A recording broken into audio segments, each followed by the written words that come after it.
Ganda ng Honda Click na to mga par. So ito yung naka-schedule ngayong araw na to. Ayan mga par. So full carbon. Ganda solid carbon. So dito na si Cutie Boy. Ayan, day off kahapon. O umagang kay ganda, Cutie Boy. So Honda Click mga par na 59 all stock. So naging issue nito is maingay. So galing na to sa iba. Pinaka 59 all stock niya. So malalaman natin kung ano ang naging problema. Sobrang lagitik talaga ng makina mga par. So ayan yung may-ari. Ayan si Bossing mga par. Solid full carbon. Ito na rin ang pinaka big boss, si Boss Eman mga par. So mamaya asikaso na tayo ngayon dito sa Jeg mga par. Let's go. Solid ng pyesa na ito mga par. Galing na pala to sa iba, 59 all stock mga par. So naka Uma Racing na throttle body na 34. Tapos naka water pump. So kung ano na raw nabili ni Bossing, hindi raw mapatino yung makina na ito mga par. So sobrang lagatik na ito talaga mga par. So yan si JM ang kakana. Another Honda Click. Ayan ganda ng Honda Click mga par. Naka race bike. Tapos ayan Panorth. Shoutout sa Panorth. Northworks.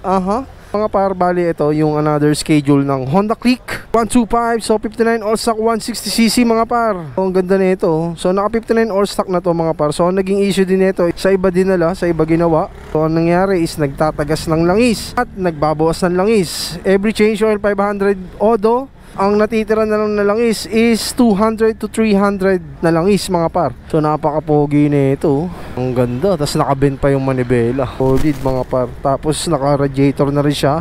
Naka-tan speed na pipe. Naka-PC Tech na swing arm. So ang gagawa niya si JM mga par. Honda Click 125 mga par. So bali ang issue nito is sobrang lagitik. So yan si Bossing ang may-ari. So galing pa si Bossing ng Caloocan. So nakita namin, nabuksan namin. So yung exhaust ng rocker arm is nasa intake. So baliktad. Tapos hirap bunutin dahil gawa nga ng sobrang ingay. Tapos yung cam niya mga par, ayan, hira. Tapos ang issue kung bakit hard starting is wala na rin yung kanyang pressure release mga par. So ang naging issue nito is lagatik problem. Ayan, si Bossing, ayan galing pa ng Caloocan. Yan, shoutout kay Bossing. So asikasuhin na natin dito yan sa Jeg. So si Boss Eman is dinidegree na TDC, let's go. Honda Click 125, ayan. So galing ng ibang shop. So naging problema is sobrang ingay. Tapos papakita ko sa inyo yung cam na ginamit dito sa Honda Click na 125 na ginawang 160. Sa unang shop yan ginawa mga par. Tanggal yung pressure release. Tapos nagkaroon ng tama yung cam nya.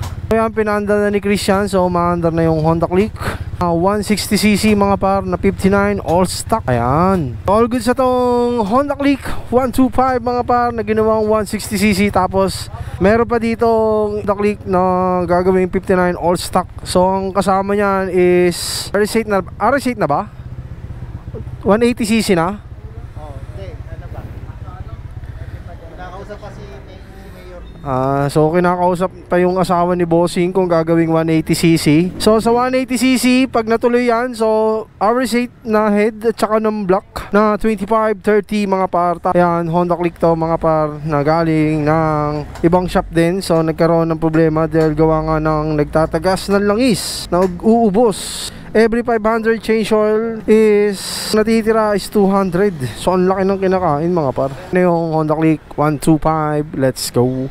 So si Cutie Boy, ayan busy si Cutie Boy. Click 125, so ginawa ang 180cc mga par. So dinidegree na yan ni Boss Eman para matapos na tong Honda Click. So ito na yung huling ginagawa dito na naka-schedule mga par sa Jeg. Malapit na yan matapos. So ang kinabi dyan is block na RS8 na 63. Tapos RS8 na head na 2530 mga par. Tapos ang cam niyan is pitch bike. Cam gear niyan is G-Racing mga par. So yan, nagka-problema si Bossing sa block dahil gawa nga ng nagbabawas ng langis. So si Bossing yung may-ari netong Honda Click 125 mga par. So malapit na matapos yan, abangan nyo yan, let's go. So Honda Click 180cc mga par. So bale, all goods na. So nagka-problema tayo dito sa kanyang cam at syempre yung kanyang rocker arm mga par. So test fire natin yung Honda Click na 180cc mga par. So ayan, all goods na to. So test fire tayo ng Honda Click. Ayan, one click lang mga par. Ganda ng Honda Click na to mga par. Ayan quality. So bibiray natin ng konti. Ayun. Happy birthday nga pala sa nag-iisang Bumpy. Ayan, so malapit na mag-birthday si Bumpy. 12 years old. Okay na to ang Honda Click 180cc mga par. So yun lang, maraming salamat sa lahat na sumusuporta sa Jeg. Syempre, lagi kayo mag-iingat. Peace out! Cheers!